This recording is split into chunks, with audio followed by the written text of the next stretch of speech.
Hello students, आज हम +1 class की हॉर्नबिल बुक का second lesson we are not afraid to die if we can all be together by Gordon Cook and Alan East read करेंगे। This is a story of extreme courage shown by Gordon Cook during his voice. This lesson also teaches us that when we are face to face with death we should not lose courage and optimism because optimism and courage help us to endure the direct stress। ठीक है, lesson read करते हैं बेटा। In July 1976 my wife Mary, John son Jonathan 6, daughter Suzanne 7 and I set sail from Plymouth, England to duplicate the round the world voyage made 200 years earlier by Captain James Cook। तो यहाँ पर जो writer हैं Gordon cook, narrator भी यही हैं। तो क्या कह रहे हैं, इन जुलाई 1976 कि जुलाई 1976 में माई वाइफ मैरी, मेरी पत्नी मैरी, सन जोनाथन 6, सन बेटा जोनाथन जो 6 साल का था, डॉटर सुजैन जो 7 साल की थी, एंड आई और मैं set sail from Plymouth England to duplicate the round the world voyage. तो हमने इंग्लैंड में जो जगह है प्लाईमूथ, वहाँ से समुद्री यात्रा करने की शुरुआत की। To duplicate the round world voyage, duplicate का मतलब होता है कॉपी करना, दोहराना। The world voyage made 200 years earlier by captain James Cook, 200 साल पहले जो यात्रा, समुद्री यात्रा कैप्टन जेम्स कुक ने की थी, वही यात्रा हमने दोबारा से दोहराने की कोशिश की, या उनकी तरह ही हमने समुद्री यात्रा करने के बारे में सोचा। और हमने ये यात्रा कहाँ से, इंग्लैंड से, इंग्लैंड के प्लाईमूथ नामक जगह से स्टार्ट की।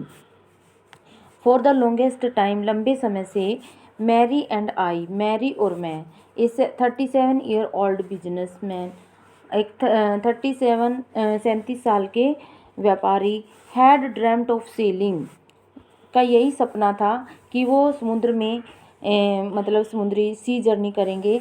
In the wake of the famous explorer, जैसे कि उस प्रसिद्ध खोजकर्ता ने की थी, यानी कि जैसे कैप्टन जेम्स कुक ने यात्रा की थी उसी तरह की यात्रा करने का स्वप्न हमने देखा था, मैंने और मेरी पत्नी ने। और कैप्टन जेम्स कुक ने काफ़ी मतलब स्थानों की खोज की थी ड्यूरिंग हिज सी जर्नी। ठीक है, and for the past 16 years, और पिछले 16 सालों से, we had spent all our leisure time, हम अपना जो खाली समय होता था वह व्यतीत करते थे। ओनिंग मतलब improving our seafaring skill, seafaring skill मतलब समुद्र यात्रा से संबंधित निपुणता, स्किल्स को। ब्रिटिश वाटर्स, ब्रिटिश के मतलब समुद्र में हम जो है अपनी सी फारिंग स्किल्स को इम्प्रूव करने की कोशिश करते थे जब भी हम खाली होते थे। Our boat Wave Walker 23 metre 30 ton wooden hulled beauty, और हमने एक बोट बनाई इस यात्रा करने के लिए जिसका नाम था, हमने रखा वेव वॉकर, जो कि 23 मीटर लॉन्ग थी और 30 टन भारी थी, मतलब 30 टन भारी बोट थी वो, और लकड़ी से बनी हुई थी और बहुत सुंदर वो बोट बनकर तैयार हुई थी। हैड बीन प्रोफेशनली बिल्ट, और हमने इस बोट को किससे बनवाया था, प्रोफेशनलिस्ट से बनवाया था, जो मतलब बिल्कुल स्किल्ड कारीगर थे उनसे बनवाया था। And we had spent months fitting it out and testing it in the roughest weather we could find, और हमें इसमें मतलब अपने साथ सामान को फिट करने में जो भी इक्विपमेंट की ज़रूरत होती थी उसको रखने में कई महीने व्यतीत किए हमने इसमें। एंड टेस्टिंग इट, और इसका हमने टेस्ट भी किया, इन द रफेस्ट वेदर मतलब खतरनाक मौसम में, तूफ़ानी मौसम में निरीक्षण करते हुए कई महीने व्यतीत हो गए। The first leg of our planned 3 year, और हमने जो 3 साल का मतलब जो इसके लिए समुद्री यात्रा के लिए योजना बनाई थी, और उसका जो फर्स्ट लेग था, पहला चरण था, 105,000 kilometre journey past pleasantly, pleasantly मतलब हैप्पीली, मतलब 105,000 किलोमीटर की जो जर्नी थी वो हमने बड़ी हैप्पीली, खुशी से व्यतीत की, बड़ी आराम से ईजिली व्यतीत की। As we sailed down the west coast of Africa to Cape Town, और जो कि हमने अफ्रीका के दक्षिण तट से केप टाउन तक की थी। देयर बिफोर, और वहाँ से हेडिंग ईस्ट, पूर्व की ओर आगे बढ़ने के लिए, we took on to crewman, हमने 2 क्रूमैन ले लिए। अमेरिकन लैरी विजिल, एक तो हमने लैरी विजिल को लिया जो अमेरिका का था, एंड स्विस हर्ब सेगलर, और हर्ब सेगलर जो कि स्विट्जरलैंड का था। तो हमने इन 2 क्रूमैन को ले लिया, क्रू मेंबर्स को ले लिया, to help us to tackle one of the world's roughest sea, the southern Indian ocean, ताकि ये हमारे जो दुनिया के सबसे तूफान मतलब रफेस्ट समुद्र में, जो कि साउदर्न दक्षिणी हिंद महासागर है, उसमें हमारी हेल्प करे। तो हेल्प करने के लिए हमने इन 2 क्रू मेंबर को ले लिया, एक तो लैरी विजिल जो अमेरिका का था, और दूसरा हर्ब सेगलर जो कि स्विट्जरलैंड का निवासी था। On our second day out of Cape Town, और जब हम केप टाउन से बाहर थे दूसरे दिन, we began to encounter strong gales. Gales होता है तेज मतलब तेज हवाएं, बहुत ज़्यादा तेज हवाओं का हमने अगले दिन एनकाउंटर मतलब सामना किया। For the next few weeks, और अगले कुछ सप्ताह के लिए, दे ब्लू कॉन्टीन्यूसली, और ये तेज हवाएं लगातार बहती रही। Gales did not worry me, मुझे इन तेज हवाओं की चिंता नहीं थी। But the size of the waves was alarmingly up to 15 metre as high as our main mast, और लेकिन जो ये मतलब वेव्स थी, इनकी ऊंचाई काफ़ी थी, ये काफ़ी बड़ी बड़ी लहरें थी, 15 मीटर हाई, जितना कि हमारी बोट का सबसे ऊपर का हिस्सा था ना, मेन मस्तूल का हिस्सा, उतनी ऊंची ऊंची लहरें जो है समुद्र में उठ रही थी। मुझे मतलब हवाओं की चिंता नहीं थी, इन समुद्री लहरों की चिंता थी, क्योंकि ये बहुत ज़्यादा ऊंची ऊंची लहरें थी। दिसंबर 25 found us 3500 kilometre east of Cape Town, और 25 दिसंबर को हमने अपने आप को केप टाउन से 3500 किलोमीटर पूर्व की ओर पाया। डिस्पाइट एट्रोसियस वेदर, एट्रोसियस होता है बहुत ज़्यादा क्रूर, बहुत ज़्यादा ख़राब मौसम हो गया था, मतलब बहुत ज़्यादा ख़राब मौसम होने के बावजूद, we had a wonderful holiday complete with a Christmas tree, हमने बहुत बढ़िया मतलब जो है वंडरफुल अद्भुत हॉलीडे बनाया क्रिसमस ट्री के साथ। New Year's day saw no improvement in the weather, New Year के दिन भी वेदर में, मौसम में कोई सुधार नहीं दिख रहा था। बट वी रीजनड दैट, लेकिन हम तर्क वितर्क लगा रहे थे, it had to change soon, कि ये जल्दी बदल जाएगा मौसम, and it did change for the worse, लेकिन ये बदलाव नहीं हुआ मौसम में कोई भी फॉर द वर्स, बल्कि और भी ज़्यादा ख़राब हो गया मौसम। At the dawn on January 2, और डान होता है सनराइज, सूर्योदय का समय, और 2 जनवरी की प्रातःकाल या सुबह, द वेव्स वर जाइनेटिक, जाइनेटिक मतलब वेरी बिग, जाइंट की तरह बहुत बड़ी बिग बिग जो वेव्स हैं समुद्र में उठने लगी। We were sailing with only a small storm jib and were still making 8 knots, और हम केवल एक जो छोटी सी स्टॉर्म तूफानी जिब होता है, एक त्रिकोणी सी पाल जो होती है, उसको लेकर यात्रा कर रहे थे, और 8 समुद्री मील की गति से चल रहे थे।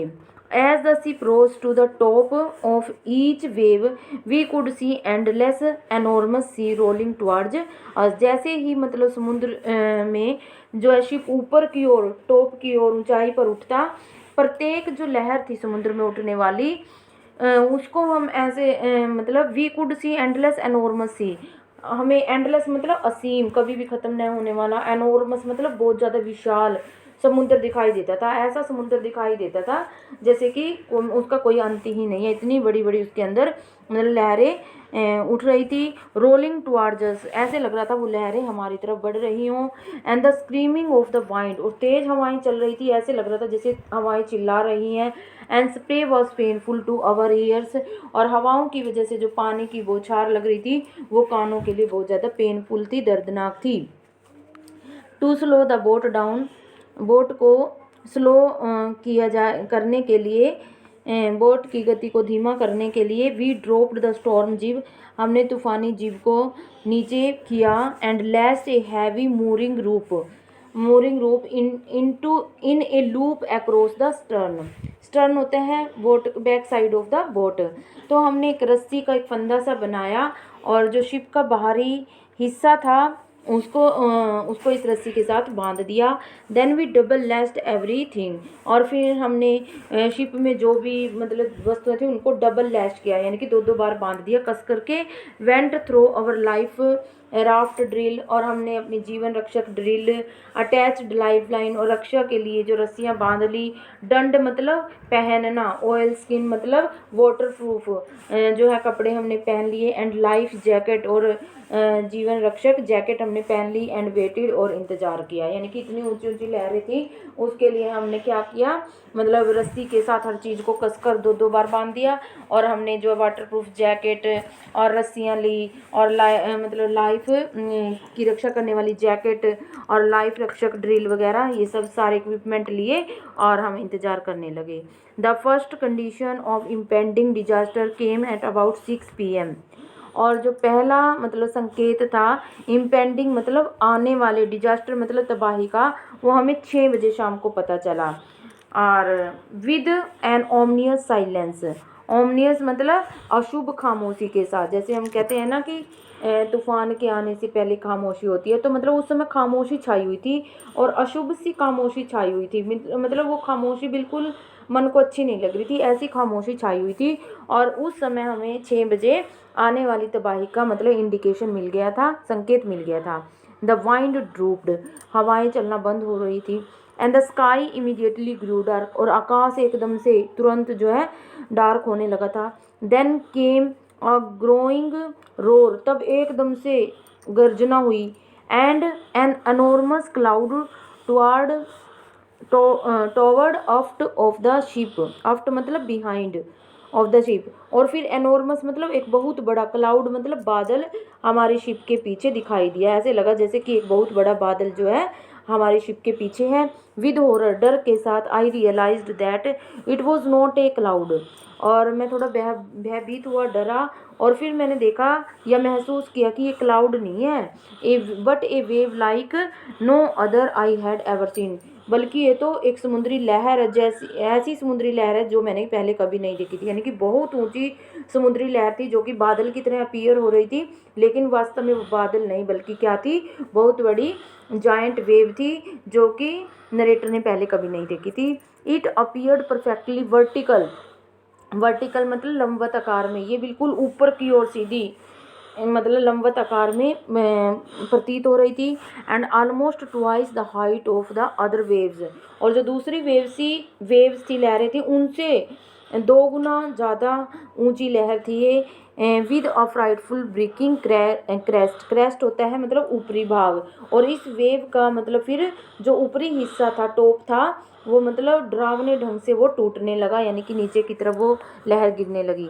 The roar increased to a thunder, और जैसे ही वो मतलब ऊपरी हिस्सा टूटने लगा तो एकदम से जो गर्जना थी वो गड़गड़ाहट में बदल गई। As the stern moved up the face of the wave, और जो हमारी शिप का बैक साइड का हिस्सा था वो मतलब वेव के सामने आ गया, लहर के आगे आ गया। एंड फॉर ए मोमेंट, और एक क्षण के लिए, I thought we might ride over it, मुझे ऐसा लगा जैसे कि हम इस वेव के ऊपर से राइड कर रहे हैं, चला रहे हैं शिप को। But then a tremendous explosion shook the deck, और फिर एकदम से एक बहुत बड़ा, ट्रिमेंडस मतलब बहुत बड़ा एक्सप्लोजन, विस्फोट हुआ, जिसकी वजह से जो डेक था मतलब उसकी बोट की जो मतलब फ्लोर था वो शुक, पूरा हिल गया। A torrent of green and white water broke over the ship, torrent होता है पानी की तेज धारा, यानी कि पानी की तेज धारा जो कि ग्रीन कलर की और वाइट कलर की थी, वो शिप के अंदर मतलब शिप को तोड़कर शिप के अंदर घुस गई पानी की धारा। My head smashed into the wheel, और जो मेरा हेड था वो स्टीयरिंग व्हील से मतलब टकरा गया। And I was aware of flying overboard and sinking below the waves, और मुझे ऐसा लग रहा था कि जैसे मैं शिप के ऊपर से तैर रहा हूँ और पानी के नीचे जो लहरें हैं उनके नीचे डूब रहा हूँ, मुझे ऐसा महसूस हो रहा था। I accepted my approaching death, और मुझे मेरी आने वाली जो मौत है मतलब ऐसा लग रहा था कि जैसे मेरी मौत मेरे नज़दीक खड़ी है, तो मैं उसको एक्सेप्ट कर रहा था। And as I was losing consciousness, और जैसे ही मैं होश खो रहा था, बेहोश हो रहा था। आई फेल्ट क्वाइट पीसफुल, तो उस समय मैं शांति का अनुभव कर रहा था, मतलब शांति महसूस की मैंने उस समय। अनएक्सपेक्टेडली, अनअपेक्षित रूप से, my head popped out of the water. Popped out मतलब बाहर निकला पानी से, मतलब मुझे उम्मीद नहीं थी कि मैं पानी के बाहर आऊँगा, तो एकदम से मैं पानी के बाहर निकला। अ फ्यू मीटर अवे, कुछ मीटर की दूरी पर, wave walker was near capsizing. Wave walker यानी कि जो हमारी बोट थी वो लगभग, कैप्साइजिंग का मतलब उलट जाना, वो पलट गई थी। हर मास्ट ऑलमोस्ट ओरिजेंटल, और जो उसका मस्तूल था ऊपर का, मतलब जो मतलब हिस्सा था, मस्तूल बोलते हैं जिसको, मास्ट बोलते हैं, वो ओरिजेंटल शेप में, मतलब लहरों जैसे लहरें बहती हैं बिल्कुल सीधे ऐसे, इस तरह से हो गया नीचे। एंड देन अ वेव हर्डल्ड और अपराइट माई लाइफ लाइन जर्कड टोट, और फिर मेरी जीवन रक्षक जो रस्सी थी झटके के साथ एकदम से, जर्कड मतलब झटके के साथ, टोट मतलब कस गई, एकदम झटका सा आया और वो रस्सी थी जो वो कस गई। आई ग्रैब्ड द गॉड रेल, और मैंने सुरक्षा रेल को पकड़ा। And sailed through the air into wave walker main boom, और फिर मैं वायु में तैरकर वेव करके मुख्य भाग में आ गया। सब्सिक्वेंट, और इसके बाद, waves toast me round the deck like a rag डोल। रैग होता है फटे पुराने कपड़े, और डोल गुड़िया, यानी कि जैसे फटे पुराने कपड़ों से बनाई हुई गुड़िया को हम उछाल देते हैं ना, तो जो लहरें थी वो मतलब राइटर को या नरेटर को उस तरह से, मतलब वोट की डेक पर, फ्लोर पर उछाल रही थी, गुड़िया की तरह टॉस कर रही थी। माई लेफ्ट रिब्स क्रैक्ड, और मेरी जो बाही जो रिब थी, पसली थी, वो टूट गई, क्रैक आ गया उसके अंदर। My mouth filled with blood, और मेरा जो मुंह है पूरी तरह से ब्लड से फिल हो गया, भर गया। एंड ब्रोकन टीथ, और सारे के सारे दांत भी टूट गए, दांत टूटने की वजह से मुंह में खून आ गया। Somehow I found the wheel, और किसी न किसी तरह से मुझे स्टीयरिंग व्हील मिला। Lined up the stern for the next wave and hung on it, और अगली लहर के लिए सीधा किया मैंने उसे, और सहारे के लिए कसकर पकड़े रखा। वाटर वाटर एवरीवेयर वाटर, हर जगह पानी ही पानी था। I could feel that the ship had water below, but I dared not abandon the wheel to investigate. अब कह रहा है राइटर कि हर जगह पानी ही पानी था बोट के अंदर। And I could feel the ship had water below, और मैं फील कर सकता था कि पानी के जो जहाज़ है उसके नीचे भी पानी था। But I dared not abandon, लेकिन मुझ में हिम्मत नहीं थी, अबंडन मतलब छोड़ना, द व्हील स्टीयरिंग व्हील को, टू इन्वेस्टिगेट कि पानी कहाँ से आ रहा है बोट के अंदर, ये छानबीन करने के लिए मुझे स्टीयरिंग व्हील को छोड़ने की हिम्मत नहीं हुई, साहस नहीं मैं जुटा पाया। सडनली द फ्रंट हैच होता है डोर, वॉज थ्रोन ओपन, और अचानक से जो जहाज का सामने का दरवाज़ा खुला। एंड मैरी अपीयर्ड, और जो मैरी थी मेरी वाइफ थी वो दिखाई दी। वी आर सिंकिंग, और उसने कहा, सी स्क्रीम्ड, और उसने चिल्लाकर कहा, वी आर सिंकिंग, हम डूब रहे हैं। द डेक आर स्मैश्ड, और जो उसका फ्लोर था, मतलब बोट का डेक था, ऊपरी हिस्सा था, वो स्मैश्ड टूट फूट गया था। और we are full of water, और मतलब शिप में पानी ही पानी था, हम पानी से पूरे भर गए थे, ऐसा उसकी वाइफ ने कहा। Take the wheel, I shouted as I scrambled for the hatch. Take the wheel, तो मैंने अपनी पत्नी से कहा कि तुम स्टीयरिंग व्हील को संभालो। आई शाउटेड, मैंने चिल्लाकर कहा। As I scrambled for the hatch, और अफरा तफरी में मैं मतलब दरवाजे तक गया देखने के लिए। तो नेक्स्ट पार्ट हम नेक्स्ट वीडियो में करेंगे बेटा। और